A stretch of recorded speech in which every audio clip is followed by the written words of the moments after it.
Hi friends, போன வீடியோல நம்ம ஓவர்ஹெட்ஸ் அதில் பிரைமரி டிஸ்ட்ரிபியூஷன் பற்றி பார்த்துட்டு இருந்தோம். இன்னும் இந்த வீடியோவில் நம்ம பார்க்க போகிறது செகண்டரி டிஸ்ட்ரிபியூஷன். செகண்டரி டிஸ்ட்ரிபியூஷனில் நம்ம ரெண்டு மெத்தட் படி அதை வந்து டிஸ்ட்ரிபியூட் பண்ணலாம். ஃபர்ஸ்ட் மெத்தட் வந்து redistribution or step distribution or repetitive distribution. Second method வந்து சைமல்டேனியஸ் ஈக்குவேஷன் மெத்தட். இந்த வீடியோவில் நம்ம ஸ்டெப் டிஸ்ட்ரிபியூஷன் ரிப்பீட்டேட்டிவ் டிஸ்ட்ரிபியூஷன் இந்த மெத்தடில் வந்து எப்படி வந்து நம்ம அந்த ஓவர்ஹெட்ஸை டிஸ்ட்ரிபியூட் பண்ண போகிறோம் அப்படிங்கிறத தான் பார்க்க போகிறோம். ஒரு ரிலேஷன் வச்சு இந்த சம் பார்ப்போம். ஓகே, இந்த சம்மை பொறுத்த வரைக்கும் நமக்கு வந்து ப்ரைமரி டிஸ்ட்ரிபியூஷனில் வந்து நம்ம போன வீடியோவில் சொல்லியிருந்தேன் எப்படி வந்து நம்ம எக்ஸ்பென்சஸை ஃபுல்லாக அலோகேட் பண்ணி அப்போஷன் பண்ணி நம்ம டோட்டல் கண்டுபிடிக்கிறது அப்படின்னு சொல்லியிருந்தேன். இந்த வீடியோவில் அதை வச்சு நம்ம வந்து எப்படி வந்து சர்வீஸ் டிபார்ட்மெண்ட்டோட எக்ஸ்பென்சஸை எப்படி ப்ரொடக்ஷன் டிபார்ட்மெண்ட்டுக்கு அலோகேட் இல்லைனா அப்போஷன் பண்ணிவிட்டு இல்லைனா ப்ரொடக்ஷன் டிபார்ட்மெண்ட்டோட எக்ஸ்பென்சஸ் வந்து வேறு ஏதாச்சும் டிபார்ட்மெண்ட் இருந்துச்சுன்னா அதுக்கு எப்படி வந்து அப்போஷன் பண்ண போகிறோம், அதுதான் இந்த ரிப்பீட்டேட்டிவ் டிஸ்ட்ரிபியூஷன் மெத்தடில் பார்க்க போகிறோம். இப்போ வந்து நம்ம ப்ரைமரி டிஸ்ட்ரிபியூஷன் படி நமக்கு வந்து எல்லா டிபார்ட்மெண்ட்டுக்கும் அந்தந்த டோட்டல் எக்ஸ்பென்ஸ் கிடச்சிருச்சு. 7550, 7200, 9650, 4625, 1575 இந்த 5 இது கிடச்சிருச்சு. இந்த 5 எக்ஸ்பென்சஸை நம்ம இதில் வந்து இந்த சம்மை பொறுத்த வரைக்கும் டியும் இயும் சர்வீஸ் டிபார்ட்மெண்ட், ஏபிசி இந்த 3 வந்து ப்ரொடக்ஷன் டிபார்ட்மெண்ட். இந்த சம்மில் நமக்கு என்ன பண்ணணும்னா டிஇ டிபார்ட்மெண்ட்டோட எக்ஸ்பென்சஸை வந்து ப்ரொடக்ஷன் டிபார்ட்மெண்ட்டுக்கு அப்போஷன் பண்ண சொல்லியிருக்காங்க. இதுதான் நமக்கு கேட்கப்பட்ட சம்.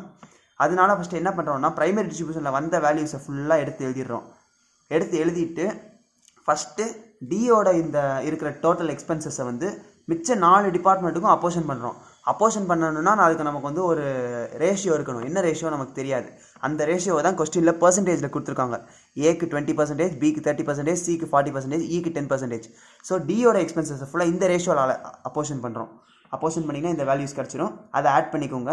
இப்போ டோட்டல் வந்து ஈக்கு வந்து 2038 எல்லாத்துக்கும் கிடச்சிருக்கு. இந்த இப்போ ஈக்கு வந்த டோட்டலை திரும்ப ஈயோட வந்து மித்த 4 டிபார்ட்மெண்ட்டுக்கும் அப்போஷன் பண்ணுறோம். இந்த 2038 அதோட ரேஷியோவில் அதோட ஈக்கான ரேஷியோ என்னென்னா ஏக்கு 40, பிக்கு 20, சிக்கு 30, டிக்கு 10 இந்த ரேஷியோவில் இந்த 4க்கும் அப்போஷன் பண்ணுறோம்.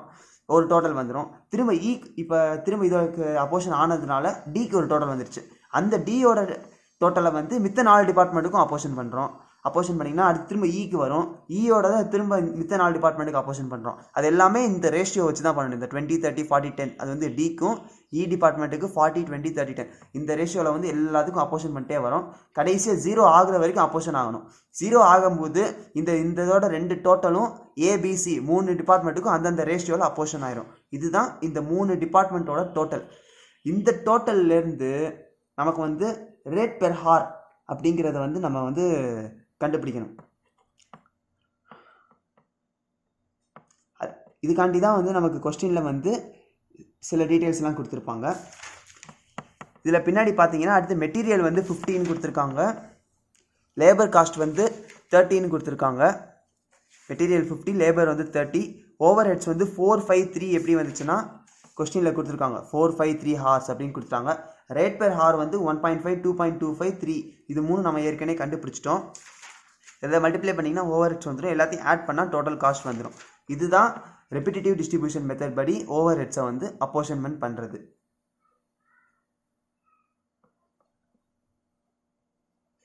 இதில் வந்து இப்போ வந்து ரேட் பெர் ஹார் வந்து நம்ம கண்டுபிடிக்கணும்னு சொல்லிட்டேன். எப்படி கண்டுபிடிக்கணும்னா நமக்கு வந்து இங்கே வந்து டோட்டல் ஓவர் ஹெட்ஸ் கிடச்சிருச்சு. ஒர்க்கிங் ஹார்ஸுங்கிறது எப்படி வந்துச்சுன்னா ஒர்க்கிங் ஹார்ஸ் வந்து இங்கே கொடுத்துருக்காங்க பாருங்கள் கொஸ்டினில் 6226, 4028, 4066 இதுதான் ஒர்க்கிங் ஹார்ஸ். இந்த ஒர்க்கிங் ஹார்ஸ் இந்த டோட்டல் ஓவர் ஹெட்ஸையும் ஒர்க்கிங் ஹாரையும் டிவைட் பண்ணிங்கன்னா ஒரு ரேட் பெர் ஹார் கிடச்சிடும். இந்த ரேட்டை வச்சு தான் நம்ம வந்து ஓவர் ஹெட் காஸ்ட் எவ்வளோன்னு கண்டுபிடிச்சு அதை வச்சு டோட்டல் ஃபேக்ட்ரி காஸ்ட் கண்டுபிடிக்கணும். இதுதான் வந்து ஒரு நமக்கு 12 மார்க் ஆர் 15 மார்க்கில் கேட்கக்கூடிய ஒரு சம். இது வந்து ரிப்பீட்டேட்டிவ் டிஸ்ட்ரிபியூஷன் மெத்தட் ஃபார் ஓவர் ஹெட்ஸ். இதை பற்றி ஏதாச்சும் டவுட்ஸ் இருந்துச்சுன்னா கமெண்ட்ஸில் கேளுங்க. மறக்காமல் சேனல் சப்ஸ்கிரைப் பண்ணிடுங்க.